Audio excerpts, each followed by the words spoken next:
What is going on, YouTube? It's the brain of the mainframe here, Nile, Scala, and we are back for another exciting adventure of crowdfunding comics. Mr. Tucci, how you doing tonight, my friend? You know, I got to tell you, I'm doing pretty friggin' awesome. First of all, when do you get the notification when you're about to launch the show? Do you say this show is for children?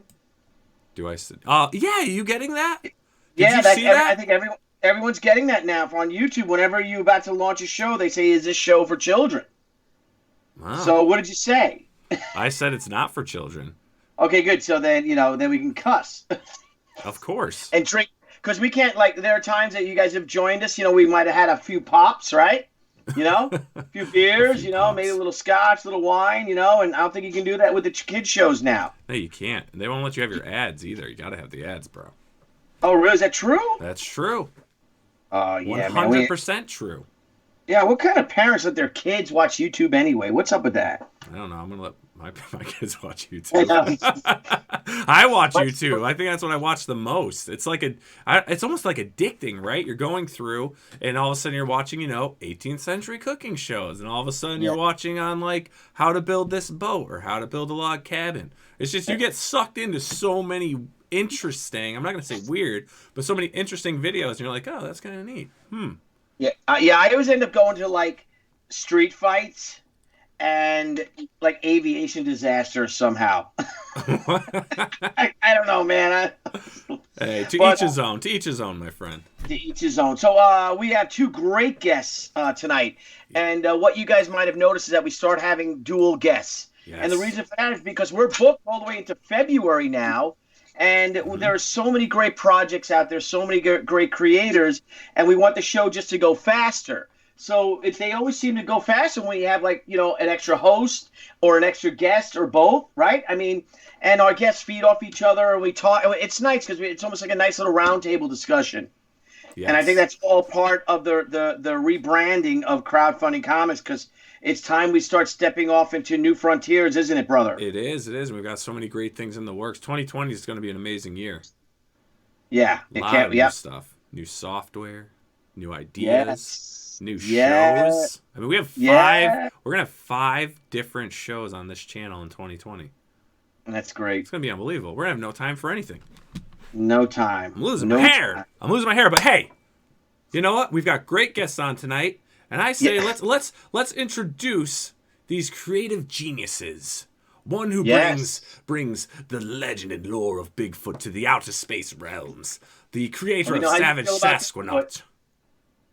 What's up, and bro? Also one of my favorite colorists, someone he recently just did our number 1 she cover on our Kickstarter Indiegogo. Yes. Was colored by one of our guests tonight. Yes. And then our other guest, the author and the creator of BRIC-A-BRAC, a Christmas story, which I have to say is incredible. Brilliant. It is brilliant. It is absolutely brilliant.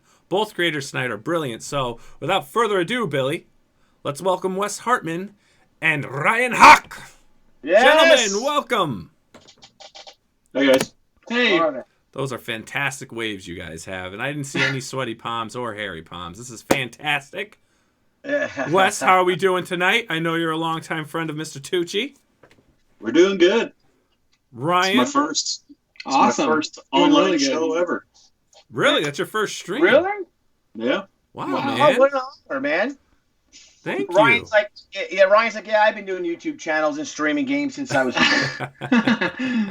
Ryan, what about you? Have you been hitting into the other streams, promoting your book? Oh, yeah, man. Every day of the campaign, I've been on an interview. So, yeah, I've went pretty ham, Very cool. Very cool. And it's really cool because, there's so many great creators out there, all on different platforms. And by coincidence, and I didn't set up this way, we've got Wes Hartman, who's on Kickstarter. We've got Ryan, please tell me. How do I say that last name again? Haack. You do mine kind of often. Don't you speak German? All right, Scala? Ryan Haack. What I'm going to tell you is he is on Indiegogo.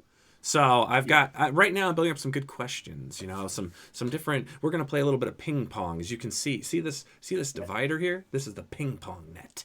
It's going to be insane. Oh, like pong. Oh, nice. I like that. Wes is sitting there like, what did I just get myself into? Wes is like, man, I'm from Texas. What's up with you guys? So let's get into it. I want to get into a little bit of that meat and potatoes. I want to know, and I'm going to start with you, Wes. Give me a bit of your origin story. How did you get into comics, and what do you do currently in the comic industry?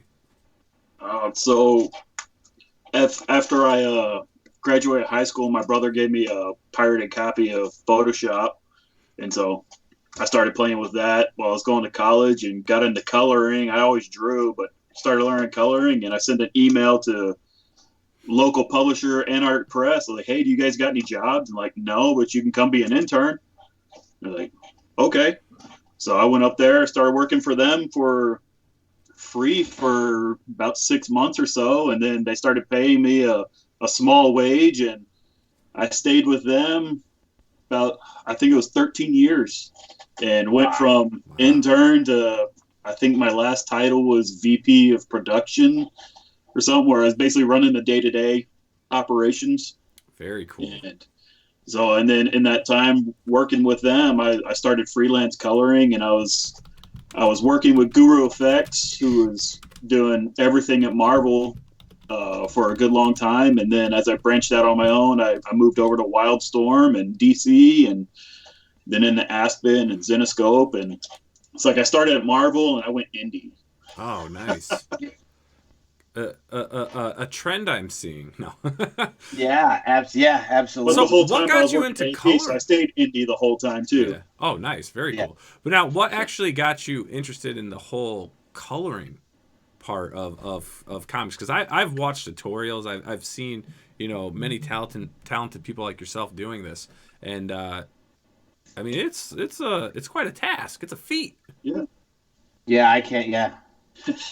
Honestly, it was practicality, because I was drawing and I was like, oh, I'm pretty good. And then I started working professional artists, and I was like, I'm not that good. But, I can color. I can color better than I can draw. And I was just doing that, and eventually a deadline crunch came down where everybody Guru Effects was working on Venom. And so nobody could do solicitations for Diamond at Anarch Press. And they're like, hey, Wes, we need you to cover all the covers while we work on Venom. It's like, okay. So all of a sudden I was doing the covers for that whole month. Like, hey, that actually worked pretty good. You want to come color Venom? I was like, okay, cool. Oh, nice. Cool. That's real cool. Yeah, I figured I could make more money coloring than I could ever drawing. Oh, hey, there you go, man. And you do, for your work's phenomenal. And you guys, you'll see that when we go through, Wes's Kickstarter page, and we're going through all the pages and things he's done, because you've colored. Now, in your book, though, just real quick, and we'll get to this a little later, but did you do everything for this book, or no? I hired an artist, but I did everything else. I wrote it, I colored it, I lettered it, but I paid out for an artist. He's an understudy of Harvey Talbot, and nice. Harvey, who's done Danger Girl and Green Arrow and all kinds of great product here and there. He hooked me up with this guy, and Gabe Santos is his name. He's a phenomenal artist. Mm-hmm. No, it was his first comic work, like first professional comic work that he ever did, and he just killed it. Yeah, nice. No, beautiful pages, beautiful work. And Mr. Ryan, my friend, you're currently a student, right? I am, absolutely. So please, let's divulge a little bit into, how did you get into comics? I started reading a little late, like I was like 13. And around that time, the New 52 DC stuff started coming out. So I had a jumping on point. And I just kept going and reading. And thankfully, in the back of those books, they had script samples and, art sketches, and I kept reading and thought, this is something I'd love to do. And I just started writing, and started with short stories. And then this project now is actually my long form story, my first ever real long form story to show to the world. And I use crowdfunding. I've been doing short stories for a while. I dabbled in motion comics. I tried to make that happen. It didn't really work, but that was a fun thing too. And then I did a Kickstarter in June for a horror comic anthology, all stories all written by me and drawn by 11 different artists. So it was just so it's just been a fun. I mean, this is my real first venture, and I'm just so excited to do it. It's just such a privilege to be able to have just gotten on it, and people apparently like it. So yeah. No, that's great. That's great. Now as you started building that interest in writing, and you're learning, kind of seeing the samples of a comic book script. I mean, were you researching any other authors? Oh, absolutely. Oh, yeah. I mean, I would say that my biggest inspirations, are Grant Morrison. Of course, he's a master. And people like that I think he just, he doesn't listen to other people's input. Whenever he wants to do something, he just does it. He doesn't care about what anybody else says. And I think that's just super inspiring. And he makes work that's not just carnival. It's not just like joking around. It's not just like crazy ideas. There's true meaning behind what he does. And I was so inspired by that. And I just strive to be that kind of creative force. Ultimately, just, always writing from the heart, always trying to make something meaningful and bring it into the world. Very cool. I would say he's a huge inspiration. Awesome. Nice. Awesome. Now, if you don't mind me asking, what are you currently majoring in? English teaching. Oh, Yep. Oh, nice. Smart guy. You're smart. Be a teacher of like the comics. Really. Yeah. Yes. Is the passion? Absolutely. Is the passion building up for the comics though? Is that you're going to get the degree done, but then is it going to be to still pursue the comics? We'll just see how that goes. I will always pursue comics, but I don't know. I might have to have a side. I have a side job. It's important. Especially in this day and age where indie comics, you have to fund. I mean, people don't realize it, but a lot of your money goes into the Kickstarter or Indiegogo campaign. In fact, a lot of your money. So you need to have that money too. You need to have that backup. And so having a side job is something, and I like teaching, I like it. But yes, comic writing is absolutely 100% my focus. Absolutely. But sometimes you have to make sacrifices to get there, No, definitely. Yep. Definitely. And how's your family enjoying the success? Cause you are funded. They are really enjoying it, yeah, they're just really happy that it happened. I'm really happy that it happened. This book is amazing. I'm so excited to bring it into the world. And honestly, I mean, it's like it kind of all aligned. And obviously, there's a lot of struggle in crowdfunding. It's not a lot of people talk about. Mm-hmm. It takes a pound of flesh. It definitely is very difficult. And you have to fight. You have to fight so hard, and even harder than you've ever thought. But at the end, it is worth it. I mean, like right now, I've reached my goal. I feel that it is worth it, and so I can't wait to bring it into the world, I get to do that. So that's awesome. That's awesome. That's great. In Wes, now, what made you to go into crowdfunding? Because is this your second crowdfunding campaign? This is my second one. I originally developed this to go the traditional way, published through Diamond and all that. And honestly, as I started shopping around with more and more publishers, some were positive responses, some didn't hear back, and some were like, yeah, maybe. But honestly, the deals I got, I wasn't thrilled with. And a lot of it was, while it was creator owned, but that was kind of in name only, the publisher would basically take control of it despite the fact that I own it, which I didn't like. Yeah. And it's like, I've been around enough Kickstarters and seen enough and have been tangentially tied to several. I was like, let me do this myself and try it this way and just do what I want. I'd rather try and make my own way now as opposed to keep being just for hire. I'd like to do more of my own stuff. Absolutely. Yeah. Absolutely. No, that's great. And Ryan, I mean, what actually made you go into crowdfunding? Were you, what made you go the route? I couldn't see any other way. I was at a roadblock, and I kept trying to. There was a point where I was calling. I was in like a freshman in college, and I like really, really wanted to try to get an internship at DC. And I was trying to call like Dan DiDio's office. At one point, I somehow finagled to get Jeff Johns' agent's number, and she told me, like, don't call this number again.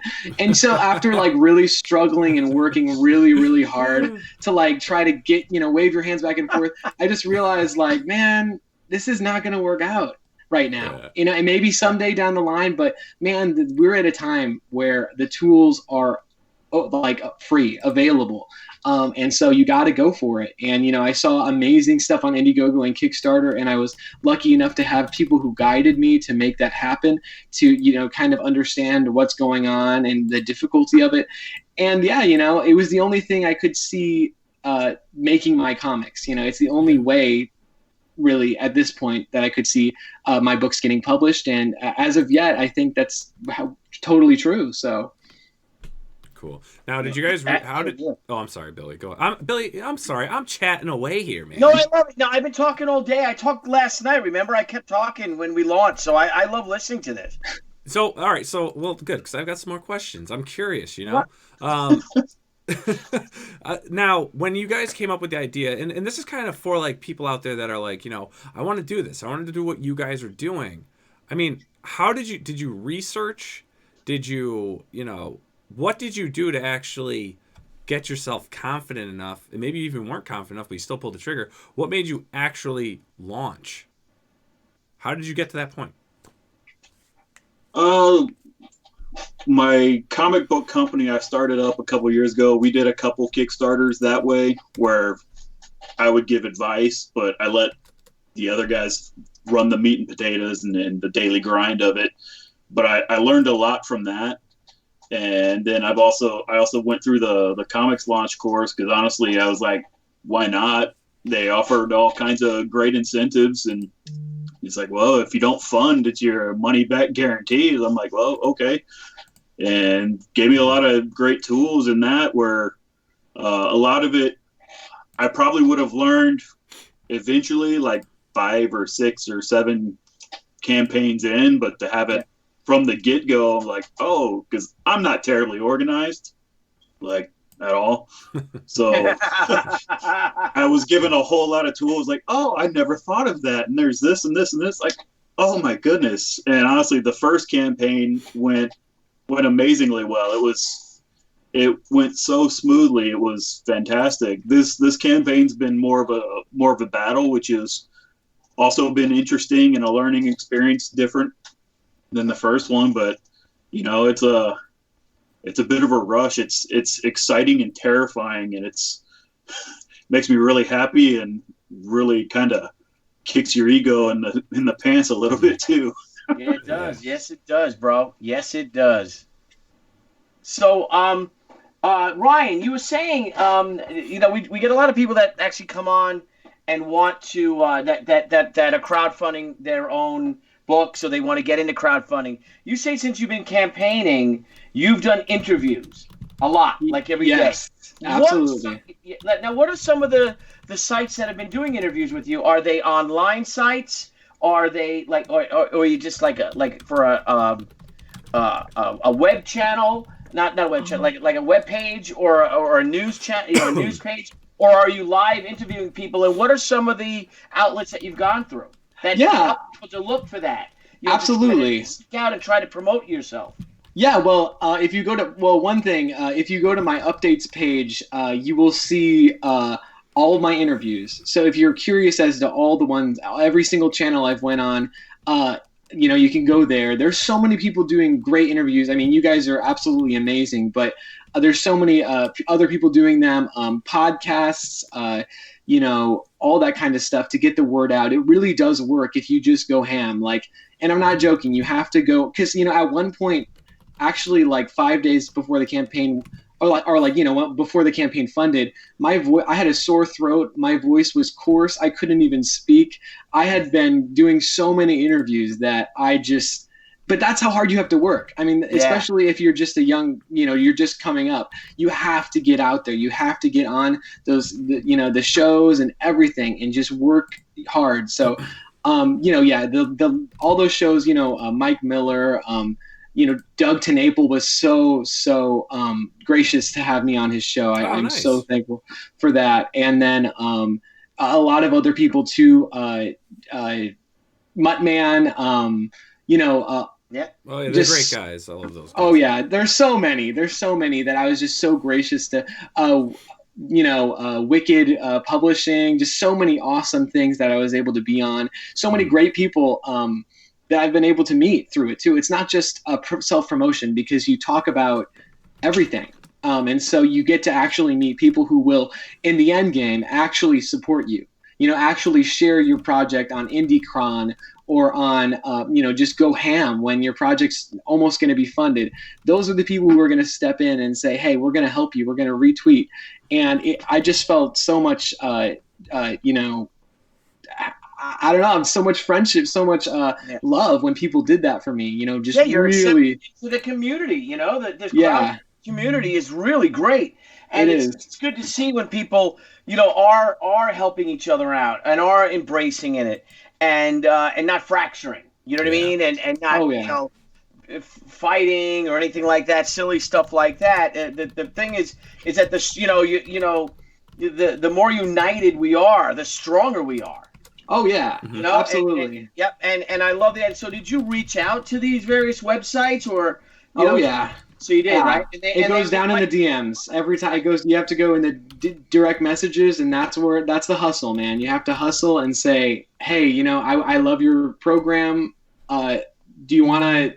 I not trying to sound self-promoting, but like, hey, I have a really cool campaign I think you might like. Would you be interested in interviewing me? And that's how it starts, and then it trickles down and you just get more and more. And it's not easy though. You have to really search for it. And what I would suggest is look at your favorite Kickstarter crowdfunding person, search them on Google, and you'll see every single podcast they've been on, every single YouTube channel, and reach out to them, and say, hey, so that's what I did. So smart. Yeah, smart. Wes, how about you? Have you been doing it? You got to take a lesson from Ryan. He's like a machine. Yeah. It seems like a lot of that stuff goes down on Twitter, which I don't go on Twitter. I need to. I gotta. My social media game isn't very high. That's right. It's something I always work on. But yeah, it's one of those things. I like the process of creating comics. I don't so much enjoy the marketing part, which that's one thing I definitely have to work on more, just because I'll go to conventions and talk and sell you at conventions. That's great. Yeah. The rest of the time, it's a bit more work for me. Yeah, well, people don't realize, and Ryan, you can attest to this because you're doing it, right? I mean, you've got a job, you're going to school, and you're self-publishing a comic book. Yeah. But then you have to have your marketing hat on, and that's a full-time job. Absolutely. Prepping. I mean, right? You were rushing late to get home to be on our little show. Yeah, right? Yeah, absolutely. Yeah, I mean, you have to take off the creative hat and set it down for about a month and put on the work hat. I didn't write for about a month because I just was going, so that's what it takes. That's what it takes. And it's a lot of work. It really is. And you and like Wes, if you listen to Ryan, and I'm gonna take some notes down too and reach out to some of these people. Yeah. But it's cool that hey, Jimmy, can I go on your page? I mean, can I come on your YouTube channel? And Jimmy's like, yeah, sure, why not? It'd be fun.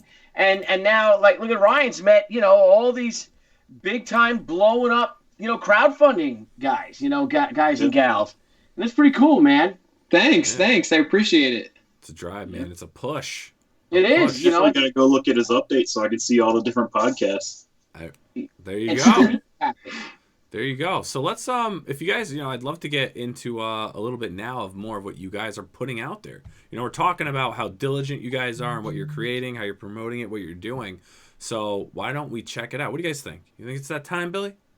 I think it's that time. I think it's about that time. I think it's about that time. So let's kick it off with Savage Sasquanaut. Wes, how did this awesome book come to be. Yeah. Thank you for the PDFs. It's amazing book. Sure. So get into it. How did this all come to be? Music, actually. I found a very little known stoner rock band that put out like a 3 or 4 song EP called Sasquanaut. The band was called Low Pan. And I was like, Low Pan? That's, Big Trouble in Little China. That's one of my favorite movies of all time. Like, what is Sasquanaut? Yeah. That's crazy. Yeah. And the album was awesome. Like, I bought it off iTunes and listened to it. I was like, oh, this is really cool. And then after that, but they just had this picture of like a Photoshop gorilla with a space helmet on. I'm like, that's not really Bigfoot, but man, I just love that name, Sasquanaut. There's something there. And for months, honestly, months, I would look around, like, man, there's got to be something about Bigfoot in space out there. Whether it's a short story, a comic book, or a novel, something. I just went hunting for a long time, and eventually I was like, man, I can't believe there's nothing out there. That sucks. I really wanted to read that story. Yeah. And then I was like, I make comic books. Why don't I make that story? Yeah. I didn't think of this sooner.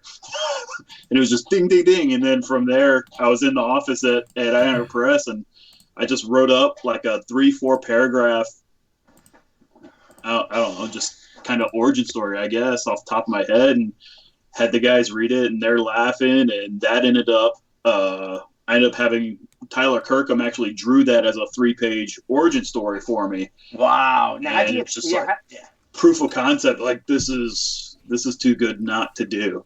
And they even put it on the schedule for Diamond. Like, as soon as I started showing, I was like, yeah, it's going on the schedule. Like, wait, I don't have a story. We don't have an artist. Like, you can't put it on the schedule yet. Yeah.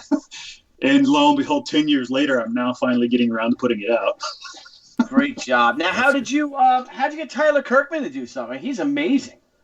That was actually he and his wife did a children's book that they crowdfunded about a troll that was adopted by a family in like this fantasy world. And he basically asked me to color it. So I colored his kid's book, and he's like, I don't have any money. I'm like, well, you can draw something for me. And I just sent him this 3-paragraph thing, 4-paragraph thing. Is like, I didn't even break it down comic format. I'm like, draw this. Yeah. And he turned it into a double-page spread that's just truly amazing. And then the last was another full page. So, I mean, he basically did 3 pinups practically for me.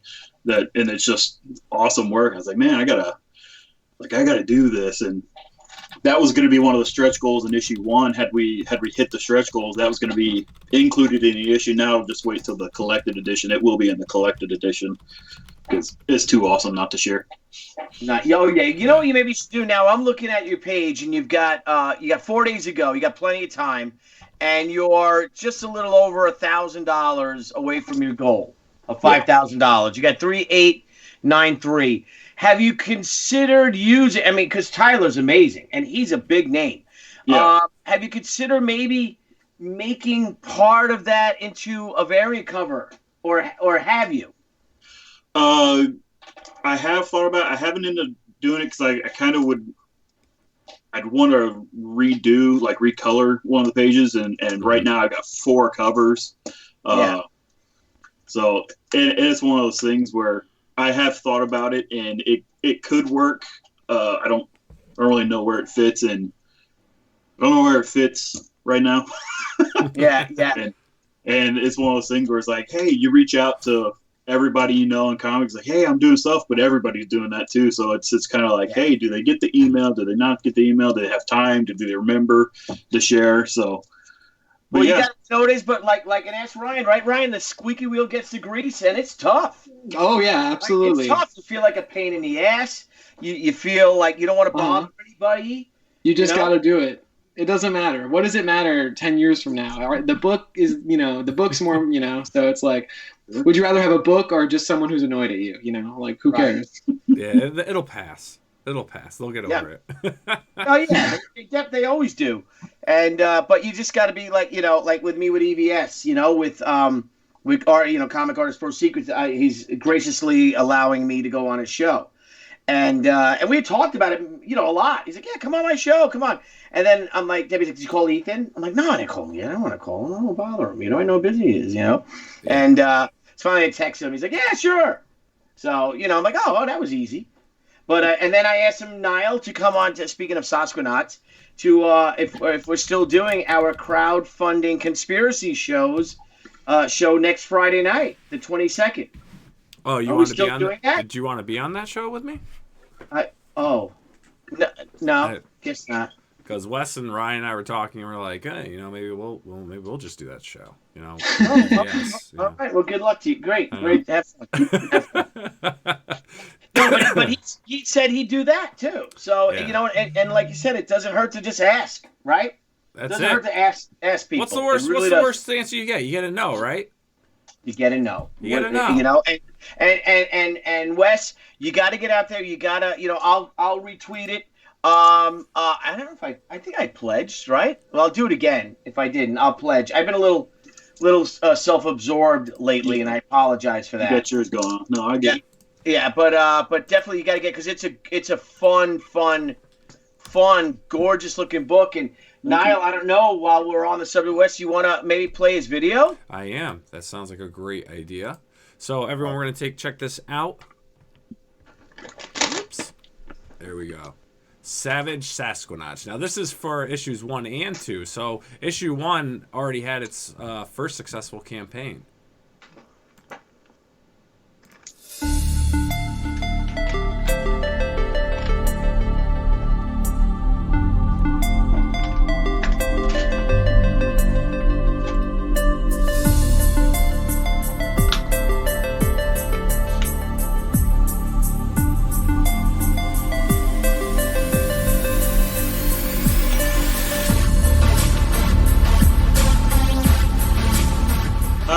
I'm Wes Hartman, and I'm here to present to you the next incredible adventure of Bigfoot in Space, Savage Sasquanaut Issue 2.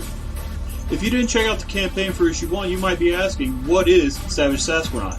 And very simply put, I like to describe it as Buck Rogers meets Big Trouble in Little China. Here's a quick recap of Issue 1. Bigfoot hijacked a spaceship called the Solar Titan. It was under construction and was supposed to be the flagship for the biggest superpower in the universe. But Bigfoot, with the help of some new friends, managed to escape. This issue picks up with Bigfoot and crew on a desert world, think like Tatooine, trying to resupply the ship and hire someone who can help finish construction on the Solar Titan before that superpower can catch up to them. Not everyone in the crew is happy with the new power dynamics in the ship, and some are trying to find their opportunities to shift the power back in their favor while Bigfoot goes sightseeing. And of course Bigfoot goes sightseeing. He spent his whole life in the woods, wandering around. Now he's out on the other side of the universe, checking out alien planets, hanging out with aliens, people with 4 arms. He's not gonna go look around, right? And of course, going sightseeing gets him in trouble and leads to the most epic arm wrestling match in the history of comic books. Are there other arm wrestling matches in comic books ever? I don't know. Issue 2 is complete and ready to go to the printer. Many of the rewards I've ordered in advance or even prototype so that I can ensure the best quality products and hopefully exceed any and all expectations for this campaign. For those unfamiliar with me, for more than 15 years I've been an award-winning freelance colorist for every major publisher and have helped to get your favorite comic books on shelves each and every month. In that time, I've also been a small press and independent comic creator, writer, editor, and colorist, and produced a number of titles over the years. I've returned to crowdfunding once again to ask for assistance in producing a large print run for Issue 2. And if you missed Issue 1, plenty of rewards include the first issue as well. Thank you for checking out my comic, and thank you for your pledge and your support. Don't forget to share the campaign with all your friends and your followers across social media. Yeah, that's some amazing art right there. That is wow. Gorgeous. That is gorgeous. Yeah, it's beautiful work. You really did. Yeah. One small step for man, one big foot for mankind. Bigfoot in space, bro. That's freaking. Do you awesome. believe in Bigfoot? No. Wait. Oh, what? Wait a minute. I had to leave Your crowdfunding page. Where are you? You. Yes, you. You don't believe in Bigfoot, bro? No. Oh man. And when you ask, I don't do ghosts either. I don't buy ghosts. Really? We don't buy ghosts either, bro. We hunt them. Nice. Nice. You see what I did there? I like it. All right. He does. Do you believe in aliens since you're in outer space? Like aliens have been here or are circling around in our atmosphere? I don't know that they're here. Like whether or not they're somewhere way out in one of the countless other universes out there, maybe. But whether or not they're here building pyramids and stuff like that, I don't buy that. Did you see, or Mr. Haack, if you had seen too, the footage that was released from the two Navy fighter pilots? Oh yeah. With the orb that they were chasing them and screwing with them? Did you see that? No. I don't think so. You didn't see that? You didn't see it, Ryan? Oh my God, it's unbelievable, isn't it, Nile? It is, because actually, like the Navy was like, this video shouldn't have came. They didn't even deny it. They're like, yeah, it's something we don't know, and this video actually shouldn't have even leaked to the public. Right. Oh my God. They're preparing us, people. Crazy. They are preparing us. I'm ready to board. I'm ready to smoke them, slay them. So Wes, smoke them and slay them. Yes. from your tree mount. So you have some beautiful covers here. You've got great. I mean, you got a bunch of things. And you know what I noticed? This is the first time, and let me bring it back here. This is the first time I've seen someone post, and maybe people have done it, but the first time I've seen someone post reviews of their previous book after it was released. Oh, well, in that video, the video is actually an advanced review of issue 2 that I got it to Chuck, and he managed to make a review of it. So awesome. You're actually getting the review of this current issue that I'm trying to raise money for right now. That is awesome. That's smart. See, so Wes also does these great ads that he posts on Facebook and stuff, and they'll be like, I don't know, like Elvis reading, a Sasquanaut mag, right? Some famous images. What are some of the more famous ones you've done, like that are famous historical photos, Wes? Well, today was Chewbacca. I had to do Chewbacca today. Yeah, did you? But I've done Ghostbusters. I've done Indiana Jones. I've done Snoop Dogg has been a favorite. I've done Snoop Dogg in issues 1 and 2 campaigns, and those have gotten the most likes out of all the celebrities and fake people I've done. But yeah, it's just we started that back in my old comic book publishing company. We started in our Kickstarters there. We launched on Martin Luther King Day, and like, hey, what if we had Martin Luther King reading the comic book? And it just kind of snowballed from there. And I mean, when we were doing that, we had everything from Oprah Winfrey to Kim Jong-il, and it's just gone on. And I just like, that was a really good idea. So campaigns 1 and 2, I've done one almost every single day. That's awesome. I've seen those. Those are hilarious. I remember there was a couple when you first started doing it. I actually double taked because, like, you're on like Facebook, right, and you're kind of just scrolling through, and I was like, wait a minute, and I went back down. I was like, that's so good. They like actually look like he was holding the book. Yeah, they're great. Well, I try not to do it too good, just because I don't want people to get really confused. Like, they've actually got Johnny Depp endorsing this. Like, no. That's awesome. Now the art, I mean, you talk the artist that you're working with on this book. I mean, it's great, dude. And your colors, I mean, wow. Yeah, thank you. And I've been incredible. I've been blessed with a lot of great artists doing covers for me. I mean, that's one of those things where I've got a bunch of covers still already ready to go for subsequent issues, and I've got a lot of guys that have promised covers that, if they come through, it's going to be amazing. If they don't, that's okay. Life happens. But, it's just kind of a who's who of awesome. And honestly, if everybody comes through, I probably won't have enough issues to run them all. Yeah. There you go. There you go, bro. So how many issues do you plan on doing of Sasquanaut? That's one thing I'm kind of in flux right now. Like the first volume, I have 6 issues. Like all 6 issues are drawn. I have them in hand. I just need to finish coloring and lettering them.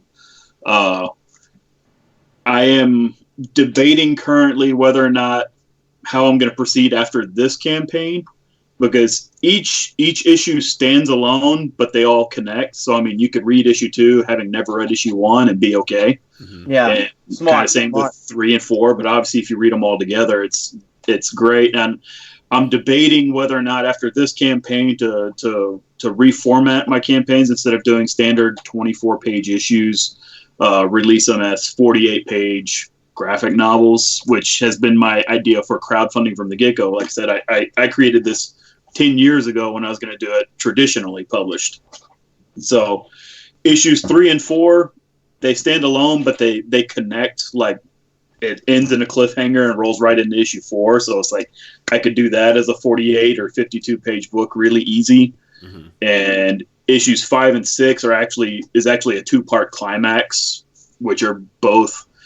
I think the last issue comes in at like 32 pages or something like that. So that'd be almost a 60-page book. So I mean, I could do it that way and just kind of eliminate the number of Kickstarters I have to do and maybe get the book out by the end of next year, like all first volume. But yeah, I haven't decided yet. I'm torn on it. I want to and I don't want to. Yeah. Now you have a skateboard. Yeah. A deck. That is awesome. Dude, check this out. I actually have the prototype right here. Wow. Like it's made. Yeah. Now, how do you get that? How did you go about getting that made? Honestly, I Googled custom skateboards. Yeah. And I found a site, and I was like, well, I have no idea how it's going to turn out. So, and it's not outrageous to try it. So I was like, you know what? Let me try it. And it wasn't that much more to do too. So I actually printed 2 of them just to see how it would look, whether the colors would reproduce okay and the art wouldn't be too bad. And he's like, it actually came out pretty cool. I'm like, that's pretty freaking awesome. I'm going to put that on Kickstarter. If it sells, great. If not, I got something cool to hang on my wall. Yeah, there you go, man. And I can always make more. Yep, exactly. And same with I prototyped the lanyards. I don't have it up here. The lanyards came out awesome, and I'm really excited about doing those. How much do those? What's the level for that for a lanyard? It's an extra $10 on whatever. So if you get the standard covers and the lanyard, I think it's $25 total. Nice. Very Plus, nice. And you'll get the digital copies as well. So there's only 5 skateboard decks available, right? Honestly, I didn't put a limit on the skateboard decks. The only time I put limits is I have a hard enamel pen that I printed in the first campaign, and I have about 50 left. So any of the tiers that have the pen, I limited those just because I didn't want to sell out of the pen and not be able to fulfill that. Very cool, dude. That's awesome. That's a first I've seen. That is great. Yeah, I tried to do stuff that nobody ever did before, because honestly, you go to a lot of Kickstarters and the book's awesome. What else they got? And it's like, it's the same thing everybody else has. And I've been really, really interested in trying different things and seeing what else is out there. And so I was like, I've never seen a skateboard. I don't know if anybody would buy it, but let's try it. I've been looking into challenge coins. I saw Billy's doing challenge coins on his. I'm like, that's awesome. Yeah, that's cool. I didn't pull the trigger this time because I didn't think I could probably make it financially work to make it worthwhile for me right this time. But it is something I even had the proto, like I had the proofs done. I was like, man, that's really cool. I want that just because I want it. But can I justify spending that much money for something I want alone? Yes, exactly. Well, the campaign looks great. Yeah, it looks great. Man. You'll hit your goal for sure. You just got to take a little lesson from Ryan, and like I said, and getting your buddies and calling favors on your friends, calling favors on your family, right? Right, Ryan? And absolutely. Shit, man. You got 2 more. I actually I actually had amazing support from friends and family in the first go around just a couple months ago, and I knew they probably wouldn't be pledging financially the same way, and I accounted for that like financially. I'm like, okay, if these people don't do it, where am I at? It's like, okay, I can hit that. That'll be cool. Yeah. And so that regard, I've been okay. I have struggled this time where just the reach. I don't know if algorithms or whatever have changed in social media, because they have. I'm doing the same stuff, but and then even more, and the reach just isn't the same. Like I'm tracking link clicks and everything like that. I've got all the analytics going like that, and I'm not even half at the number of page views and links as I was in the first campaign. I'm like, bro, this is the same stuff, and then more on top of what I did the first go around. I'm like, okay. Yeah. That's where you want to get on. Yeah, you got to start sending out updates, and you want to that's where you want to start using Twitter more, because if you're depending on Facebook to be your reach, they want you to pay.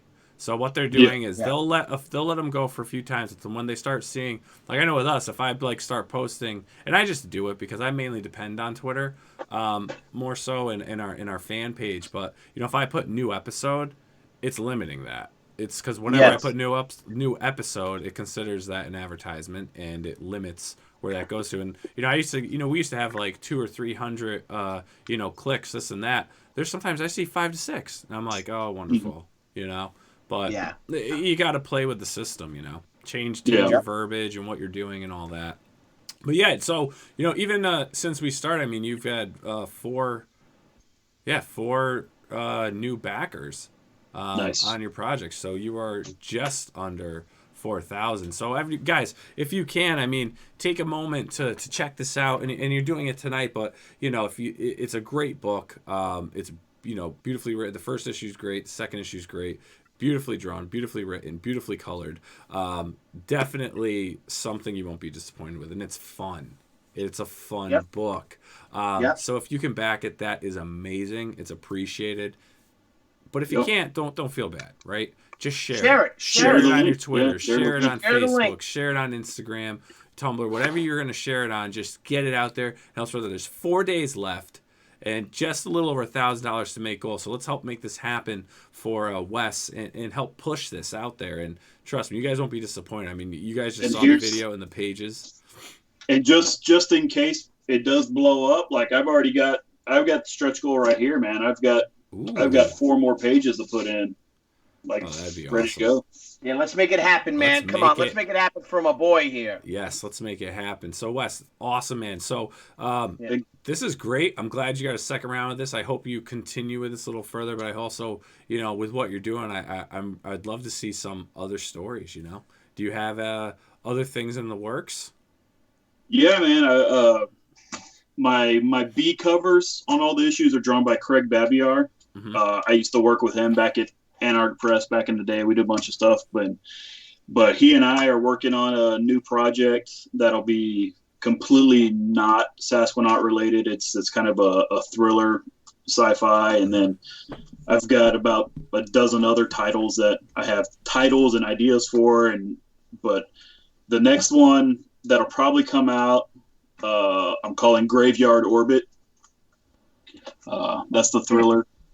And then after that, I'm looking. I don't have artists lined up. I don't know what I'm going to do with that on that. But it's called Magic Punk, and it's a fantasy cyberpunk type story. Nice. Elves and dwarves and dragons and all that kind of stuff in Neo Tokyo or whatever. Nice.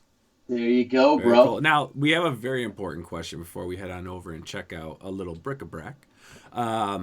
But does Brian Blevins needs to know, and he's itching at this. He is, Does isn't he? the beard wield the power that allows you to color these epic panels? I wish I could say it did, because there's a lot more gray in it than there used to be. But no, it does not give me the power to color. All right. Can we lie and say it does so he can sleep better tonight? Yes. It wields the power, Blevins. Hey, Wes. It needs to color. I need to color it a little less gray. Well, as you're using the power, it's sucking the color out. There you go. That's why I'm losing color. I'm putting it all in the pages. There you go. I like that. Ryan, do you hear my that? son Matthew said, "Wow, that's beautiful." But real quick, another question we have by the mob seat. Two things. Does Wes send out emails to previous buyers? Not only just the updates, but you have to send emails out too through MailChimp. Yep. It's free MailChimp, and you could sign up for that. But yeah, I've got a MailChimp that I run and send out about twice a month. That's not enough. Then more as I get closer during the campaigns. Yeah, I do every day for the next 4 days. Wes, will you be considering doing Indiegogo as well? Potentially. I did it on the first one. I did a follow-up campaign after the successful first one, and I honestly got destroyed on Indiegogo. I launched, and then like either that day or the next day, Shinobi Sasquatch launched, and they buried me. So anytime anybody looked at a Sasquatch or anything like that, it went there, and I got like $250 off Indiegogo. Oh wow! Yeah, it barely paid for the variant cover I offered, so I made like maybe $100 off Indiegogo, and that took me fighting them for a month just to get that. Mm-hmm. Oh. So this just came in from and Blevins is one of the producers of our show. This just came in from Blevins. That is just what he would say if it did hold the power. He would say, no, it didn't. So power confirmed. Nice. That Blevins. Mr. Ryan Haack, you're now up, my friend. Haack! All right. You're up. You're up, BRIC-A-BRAC, my friend. So tell us, how did this Christmas tale, which actually this is really good timing, come to be? Yeah.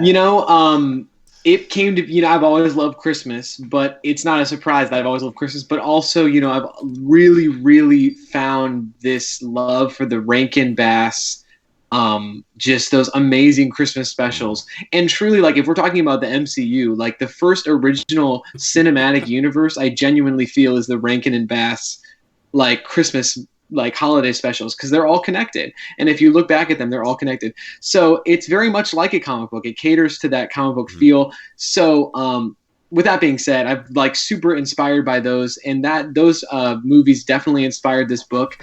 I would say Nightmare Before Christmas inspired this book, but then also Star Wars, the intergalactic fun, exciting, just really, really hyper exciting, cool ideas, but nothing too serious or, but I would also say a lot of my life experience definitely had a lot to do with the inception of this book and just growing up and Christmas changing in your life. So, yeah. That's very cool. And you have, now I'm going to head over to your Indiegogo. And, absolutely. So you are currently at 168 backers. You have 8 days left. You're looking for a goal of 4,700, and you have made goal. So you're absolutely. Congratulations, buddy. Congratulations. Thank you. And thank you. Is the video below here? Is this your campaign video? Yeah, it's a campaign video. Yeah. All right. So if you don't mind, I'm going to play this for everyone, and for sure, we'll check this out. What's up, Indiegogo? Welcome to the BRIC-A-BRAC #1 campaign. Christmas is a beautiful, exciting, and mysterious time for so many people, young and old. For those who truly believe in its magic, Christmas can be a transformative and enlightening experience. But what if that all changed? What if Christmas was at war with itself? Enter the world of BRIC-A-BRAC. BRIC-A-BRAC is the story of Planet Christmas, a war-torn world that was once sublime, now a battleground. What happened to this beautiful world? What resources caused the Nutcrackers, Good King Wenceslas, and the creatures of Christmasville to forget all the magic? And does our main character, Garrett, even have a chance of making it all right and getting his list of wishes to Father Christmas in time? Hey guys, my name is Ryan Haack, and I'm the creator of BRIC-A-BRAC. This is the most personal story I've ever written in my life. It's about my love for Christmas, my obsession with Christmas.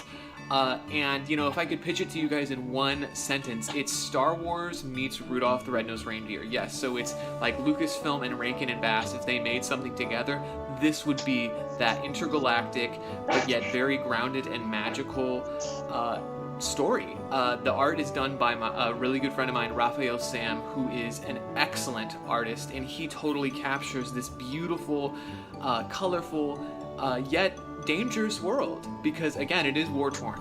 But it is about everything Christmas. It's about arguments in Christmas. It's about why Christmas is so important, even if you don't celebrate it, to enlist those values that Christmas shares with everyone in your life, regardless of if you celebrate it or not. It's in a very special time, and this book is totally worth your time and consideration. So check out these tiers below. For any financial situation, I've tried to really make it very flexible, so whatever you can give, you'll probably get a reward, and just really, if you could share or support this book in any way you can, I would love it. I'm so excited to be on Indiegogo for the first time, and I want to make it awesome. So back this project, share this project, and let's do this together. So have a great day.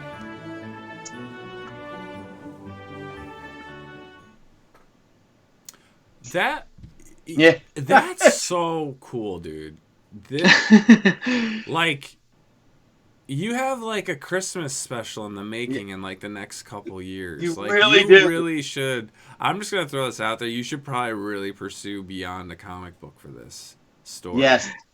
Yeah, even if it's a 5-minute short, like a trailer or something, to get something made.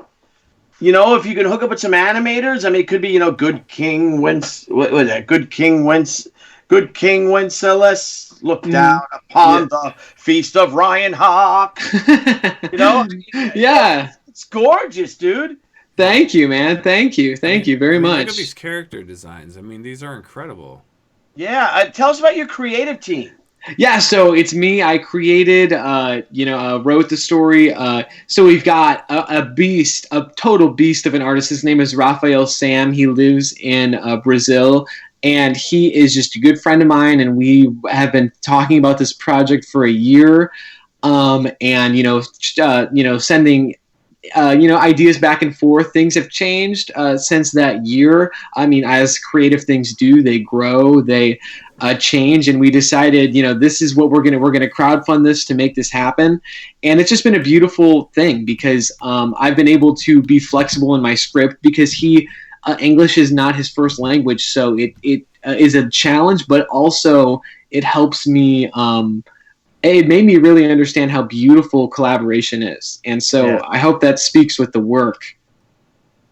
It's wonderful. It really is. So tell us about the story. Yes. Absolutely, man. So basically there is a war on planet Christmas. The Nutcrackers are looking for a resource underneath Planet Christmas that they can use to basically outsource to other planets because they find it valuable, and in return get weapons. And the Nutcrackers, the leader of them is a little crazy. His name is General Almond, and he wants to take over the planet.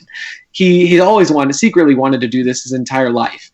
So obviously this causes a lot of ruckus in a planet that used to be very sublime.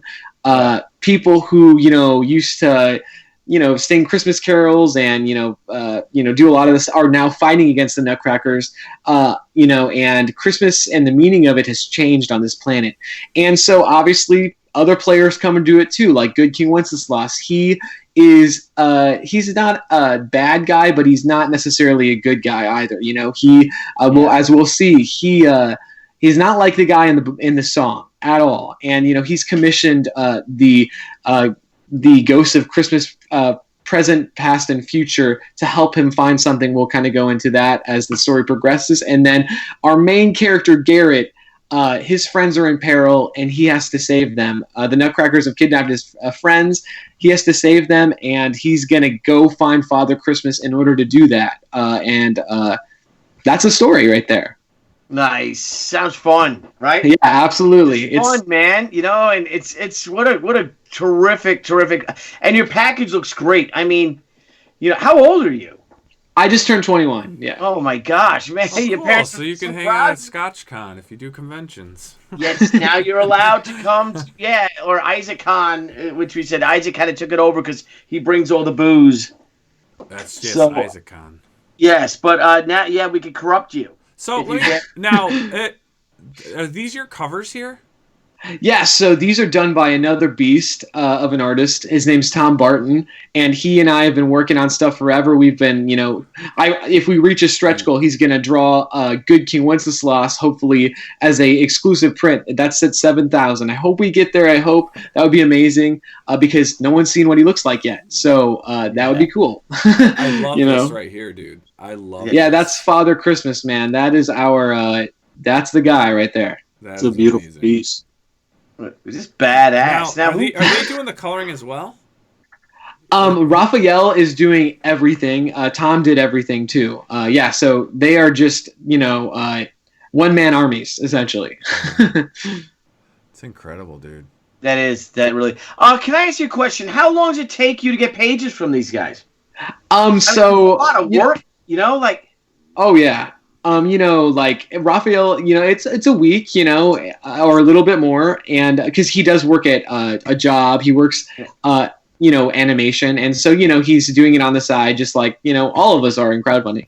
And so, it's just, he has such fun with the what I give him. He's always having a blast with it. And I always try to make it super fun for him. I'm not trying to make this script really, really tight. That's not the point of the story. It's the collaboration. And I get that can be unnerving for me because I want control, but at the same time, I think a lot of writers can attest some of the best collaborations have been when they did Marvel Method, when they did what Stan Lee and Jack Kirby did, that kind of, this is what's happening in the story. Then you get the art and bam. It's something beautiful that I've been sitting with this art for, about 2 months, and I still see new things every time I look at it. That's the definition of a good artist, I think. Yeah, absolutely. And it's freewheeling and fun, and maybe, being that he's Brazilian, maybe English isn't his, first language, as you said, and that's kind of cool because it's open for interpretation. Absolutely, absolutely. It looks animated. It's very moving. Nile, I think. What a joy that we have both of these creators on. Their books are among the best art we've seen in our 73 shows we've done. My God. No, really. And and what's cool about it, and which is why, we purposely schedule people, based on actually kind of material. Not the fact that they're both on different crowdfunding campaigns, but just how unique both your projects are. How good the illustrations are, the coloring, Wes, your coloring's okay, Thank you. No, you guys both have amazing projects. And, you do. They both, they're really good stuff, man. That Father Christmas is killer. That Father Christmas is unbelievable. He's a really badass.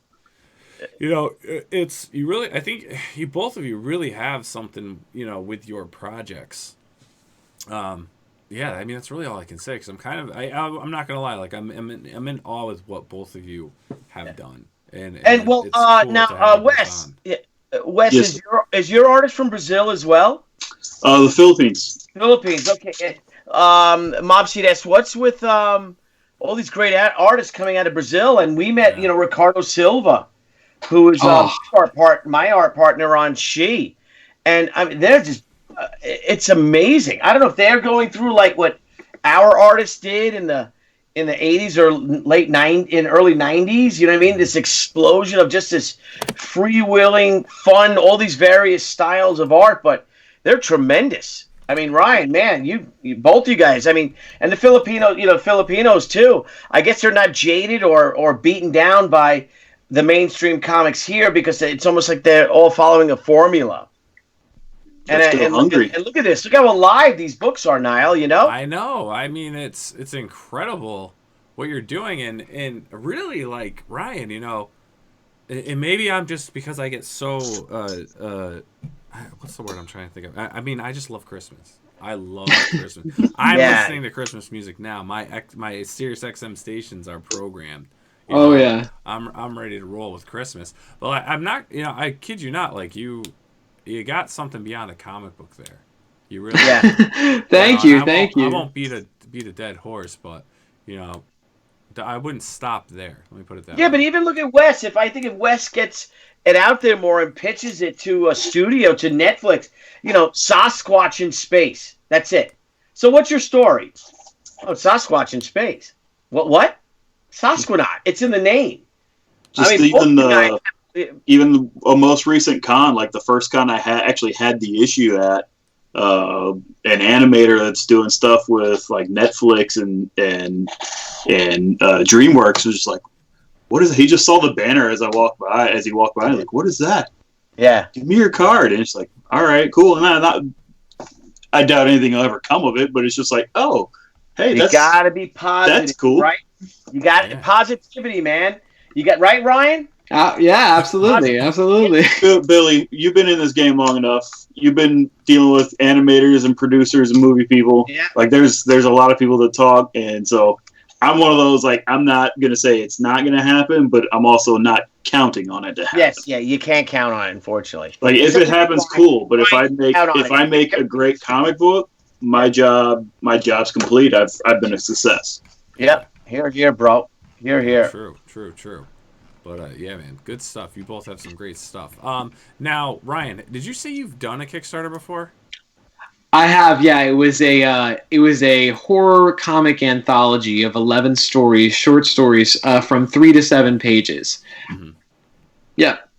And what is your comparison here with Kickstarter versus Indiegogo?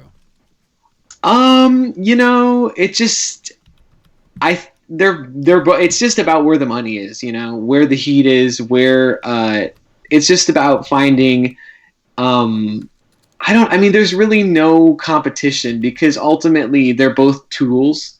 Yeah. And I'm not going to exclusively just use one tool. It's kind of like when you have a workbench and like, why would you just use the one tool? I mean, when there's two. And so it's just, yeah. So, I'm going to use both every time, I'm going to try to use both whenever I feel like I need to, like maybe next time I can jump on Kickstarter if I've successfully funded the book and get some more people. Cause I will say that Kickstarter is a fan generator, whereas Indiegogo, not so much. You have to do your work. You have to do your own work. Kickstarter makes it a little easier and they generate fans for you. Which is weird because I think that the idea of a super backer is more of a Kickstarter thing than an Indiegogo thing. But, I could definitely be wrong. But, it's just, they're both tools, and we're so lucky to have two amazing tools. So yeah. Actually, Billy, yeah. I didn't know you could actually run campaigns concurrently like that. I did. I got to be honest with you, we didn't either. But Nile came up with the idea, no fan left behind. Yeah. Because last time I did Kickstarter and then Indiegogo, and I was like, I like that. No, we launched them simultaneously, man. I think, Debbie launched Kickstarter first because ladies first, I launched the Indiegogo, and, we want everyone to read our books. Yeah. We want everyone. I mean, everyone deserves a little Sasquanaut, Everybody deserves a little bric-a-brac, that's what it is. And, you're not going to just sell your comics or your product in Walmart. You're going to sell it in Target as well. Exactly. And that's what our goal is. And that's what we're doing. And I love, again, it's no fan left behind. That is our campaign slogan. Thank you, Nile. With the hashtag, and hashtag she's back. And that's what we're going to do from now on. I want to double barrel it, man, Mm-hmm. Yeah, I'll probably steal that from you. Yeah, well, you should. I think everyone should do it. And I think I don't, because they feed off each other too. Because what's cool is that, with right now, we hit over 40 grand, and our Kickstarter people were the 2/3 of that, say, and then our Indiegogo people were the other third of it. But all the Indiegogo people benefiting from those, benefiting from partnering up with the Kickstarter backer, so they all get the stretch goals. You know what I mean? So it works, and it's a fellowship. You know what I mean? And I just love the idea of, again, hit everybody, reach across the aisle. I've always been that kind of a person. People know where I stand on things. I'm never shy about it. But, I'm not going to judge you if you feel a different way about something, Yeah. So why not, stay the course and do the right thing. And I think the right thing is to get your books out there to as much people as possible. Yeah, Yep. exactly. That's the way to go. Right, It's Ryan. a business. Yeah, absolutely. Ryan's falling asleep, man. He's been working all day. You can see him. He's like, unless you're gonna go out to the disco. No. Disco. New York The City. disco. The disco, man. The disco. Yeah. So if you guys don't, Wes doesn't strike me as a big disco guy. I think disco is At, dead, bro. at this point, my nights are up feeding baby. Yeah. Aw. Do they even have? They don't have discos anymore. Nah, they don't. I think the kids I don't call think them it- clubs, Billy. I think they're called Yeah, clubs. clubs. With the Well, like, music. yeah, of course. I worked at the Palladium. But the I know. whooshing on the disco is discs. I just like calling it the disco and go disco dancing. The disco dancing. The disco clubs closed before I got anywhere near old enough to do it too. So And they snowed in those clubs. Anywho. Yeah. Anywho, tonight we actually have some cool crowdfunding call-outs. And one I actually just, basically looking at the chat, I'm going to give a shout-out to, and hopefully he's still viewing. We'll do a shout-out for him. But something that, I believe, let me pull it up here. Both of you, I think Wes and Billy, you've worked on this, right? Did you work on this? Yes, Wes Yep. and I did the variant cover to that. Fantastic. That's Meredith Finch, great comic writer. She's also married to the wonderful David Finch, and she approached me with this story with the Book of Ruth. It's a Depression era telling of the Book of Ruth from the Old Testament, and it's just one of the most moving comics I've ever read. And I was like, I'm honored if you would have me to do this with you. And it's a beautiful story. And I don't know if we've got an image of the cover. Do you have that? I've got that down there. So obviously here's, her main cover. Yep. And then some pages. I love the artwork. Yeah. Scrolling fast. Sorry, people. All right, so this is Jason Fabak's cover. And he's awesome. David. He's a great. Oh, he's so cool. Look at that. I mean, look how powerful And that then is. look at this one. Look at this one right here. Gorgeous. Yeah, that's ours. So Beautiful. I wanted her looking off, and you're like, who is she looking at? Yeah. She's looking into my soul. She's looking to God, So and Wes, and thank you, Wes. Wes made that whole cover. I mean, look at the hair. Look at all the, my gosh, all the work he did. The wheat. It's beautiful, Wes. It's an honor to work with you on this, pal. It really Thanks, sir. It's a pleasure, as always. It is. So, and help Meredith. I mean, she's got a few days left. Just she's got 14 days left, I believe. Yeah, she's Let me got get 2 to the weeks top left. here. Yep, she'll hit her goal for sure. Yeah. Well, I'm gonna play the video for everyone. Yeah. So we can hear from her.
That music gave me goose pimples. Yeah, it's a beautiful I got book. the It's goose a beautiful pimples. book. I had the privilege of Meredith sent me the PDF, and the book's done.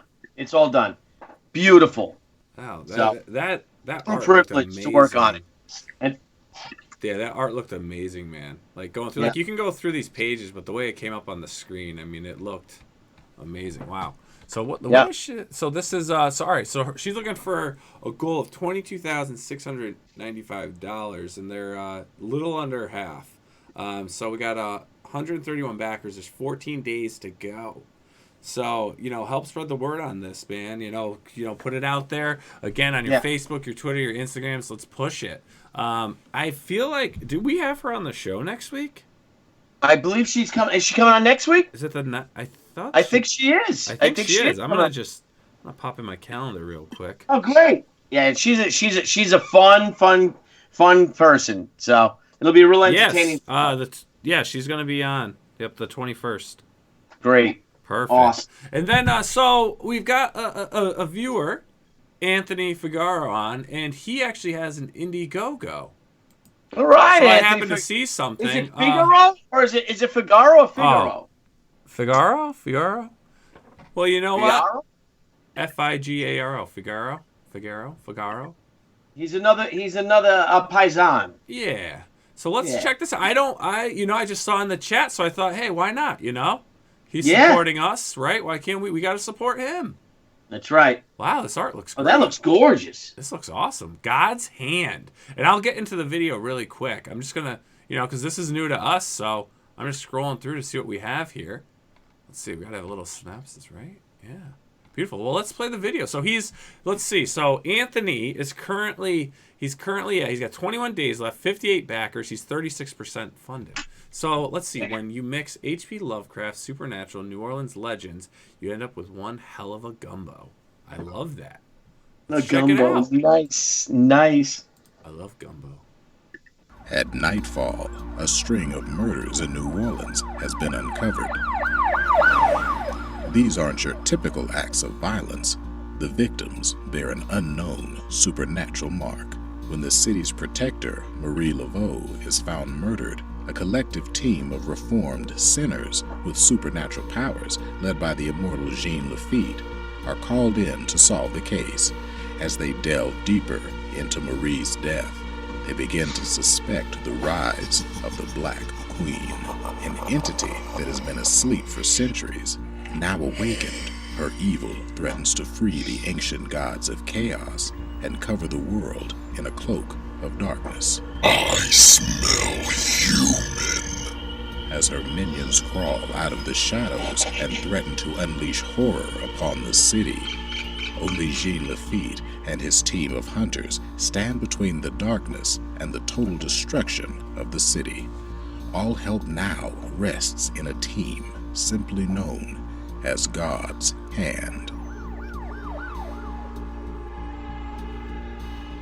Hey guys, my name is Anthony Figaro, and I am the creator of the God's Hand story. This idea was created by a challenge. Well done. I was asked if I could create a story that was uniquely New Orleans, which would showcase the mystique and the flavor of the culture while using real New Orleans legends. Thus, the God's Hand story was born. To help me bring this story to you guys, I brought together the same talented team that successfully crowdfunded the Chronicles of Count Carlos back in 2017. Jesse Heggie, who did all the coloring on Count Carlos, is back, and he's going to use his amazing skills to bring the supernatural world of God's Hand to life. I also have Marcus DeGisu back. He did a great job on lettering Count Carlos and played a vital part as editor to give the book that polished feel. And of course, I've got Armando Leduc, one of the main writers from Count Carlos, on board to help me on the production end of this. Believe me, it takes a lot of work to bring you guys a superior product. Packing all this talent into every volume, we're going to bring the God's Hand world to life so you can feel every raw, untamed emotion, every twist, every turn on every page firsthand.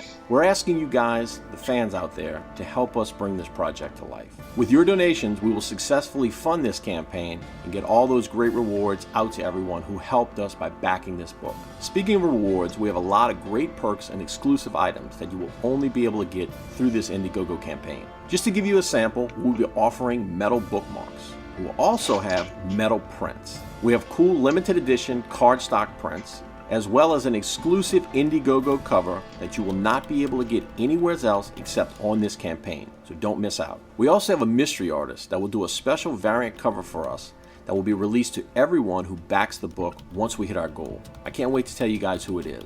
So you guys getting excited yet? Because there's more. We also put together a special 48-hour early bird special for anyone who pledges within the first 2 days of the campaign, so you definitely want to get in on that. Thanks again, guys, for watching, and I'll catch you guys at the wrap party. Special thanks to Shane Bouvier, Christopher Leach, Brian Lotiges, and everyone here at Heroes Corner for all the work and all their support. You guys did a great job helping me bring this to life. That's awesome. All right, Anthony, I hope you send that Anthony, email. well done, bro. Well done. I love that. Using real legends from New Orleans is part of the storyline of this book. Awesome, guys. So that's great, Anthony. Please, Anthony, share your link in the comment section. Yes. Because people are asking. There you go. Thank you. But look at Blevins comes through Blevins once again. Yeah. So tonight we we just came up. We were just chatting and like, what's good? What's good out there? And so we decided right before the show which one was going to be our crowdfunding call out. Yeah.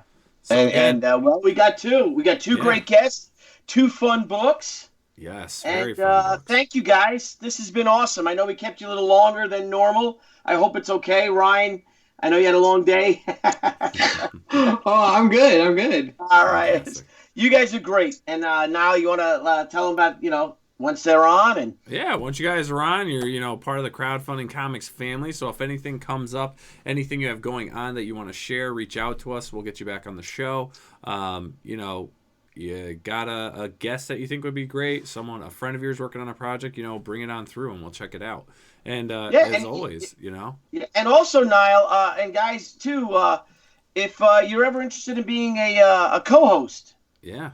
Because sometimes with our schedule, it's tough for like neither of us could be here for work reasons or something like that. And Nile's going to start teaching me how to work, the whole thing too, and give Nile a break too, because he has two twin 1-year-olds. Yeah. So maybe we start bringing in some fun guys like you guys. You know what I mean? And we have some fun, shake things up a bit. Yes. Absolutely. Yeah, because you guys are outlaws with us, man. We're all outlaws, man. That's it. Crowdfunding Comics crew, a bunch of outlaws just doing what they want. The rules don't apply here, fellas. Creative control all the way. We don't need no stinking badges. That's why we got beards. That's right. Well, I can't grow a beard. I'm trying. Brian can grow a faster beard than me, I'm sure. No.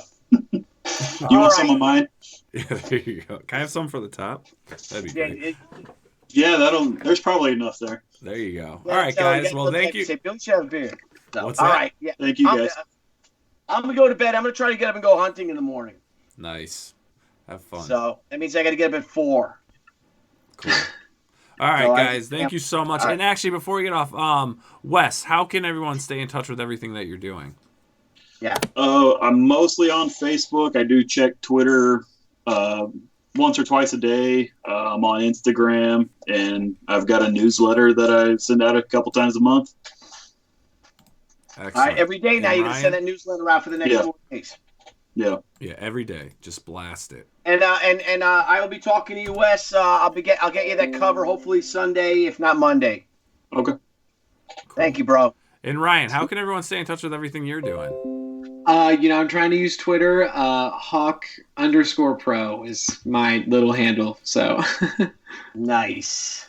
All right, perfect. And then Twitter is Sasquanaut. Yeah. Sasquanaut. Yeah, he is Sasquanaut. Yeah, I'm sorry, Ryan. What'd you say? It's Haack HAACK_pro. Yeah. Is that Instagram, Twitter, the whole Twitter? That's Twitter. Right. All right. Cool. Very cool. And Billy. Yes. This Blevins guy, I tell you, man, he's always got ideas. This guy, and what's he got now? This is going to your campaign, $100,000 stretch goal of some Billy Tucci mullet wigs. Oh dang, dude! If we hit $100,000, I'd do a damn mullet wig. Heck yeah! Sell them. I'd sign the inside. You know what I mean? I think you should slide the picture of yourself And then the wig. Oh my God! Yeah. I had that card. Well, we should do. Well, I'm just checking right now, and we're at on Indiegogo. We're at 11. We're $8 shy of 12 grand on Indiegogo, and on Kickstarter we're less than $1,000 shy of 30 grand. Awesome. Yes. So, well, thank you guys for bringing some people on, because we got pledges while we were on this show. So, Yes. Oh, hey, Billy, remember the idea we gave you? You should do a stretch goal where you do a print of your Lost Boys look, self-portrait. well, like a Tucci print? Wow. Yeah, well, I want that's you to cool. draw yourself with your your classic photo with your sweet mullet and leather jacket. But that's technically not a mullet, though, right, Billy? No, it's not. It was it's long hair. You know what I slick mean. it back. No, but what's it called? Isn't it called something? I think you need to draw a self-portrait. They called it like a bi-level back A then. bi-level. That's what it is. Bi-level. See, Ryan, when you're talking mullets and hair, you got to grab a pen in your hand so you can point like this. See? Hey, That's how you do it. Like it's the same thing like with a pipe. Yeah. So, all right, fellas, I'm gonna get going. All right, everyone. Thank you so much, and we'll be back next week with Jeez, sorry, I don't want to hold you up much longer, but what, we got 4 shows next week? Yeah, we do, and yep, and one of them's mine. So Yes, we have 4 shows next week: Tuesday, Wednesday, and Thursday. Beautiful. All right, everyone. So keep an eye out for those promos. Everyone, thank you so much again, and we will see you all Tuesday next week. Have a wonderful, safe weekend, and stay creative. there you go. Yeah, and I think we're gonna have a Friday show. We're gonna have a Friday show too, doing our crowdfunding conspiracies. 5 shows next week. It's the 30. It's the 50. Oh, that's what, the 5, third yeah. anniversary of, or more, 53rd. It's like the 56th anniversary of the JFK assassination. You gotta talk about that. Yeah, you gotta November talk about 22nd. that. There you go. All right, fellas. All right, everyone. Have a great night, and you all we for will see joining you us. next week. Bye, guys. Thanks, Good Wes. night. Thanks, for Ryan. coming on, Wes. Appreciate it. Ryan, you're an extraordinary young man, and I can't wait to hang out with you in the city. Thanks, man. 100%. Absolutely. Nile and I are gonna ruin you. Yeah. Okay. Let's get twisted. All right, everyone. right, Have a great night, thanks, everyone. Thank everybody. you. Good night. Hey guys, thanks again for tuning into Crowdfunding Comics. We look forward to hanging out with all of our crowdfunding fans every time we go live. And don't forget to click the link below and subscribe to our channel. And there's a little bell, you may want to hit that too. This way you get all the great notifications when we go live and when we upload some awesome content. You want to follow us? Sure, go right ahead at Twitter at CrowdFundComics with an X, Instagram Crowdfunding Comics, and Facebook at Crowdfunding Comics. Till next time, crowdfunding fans, we'll see you soon.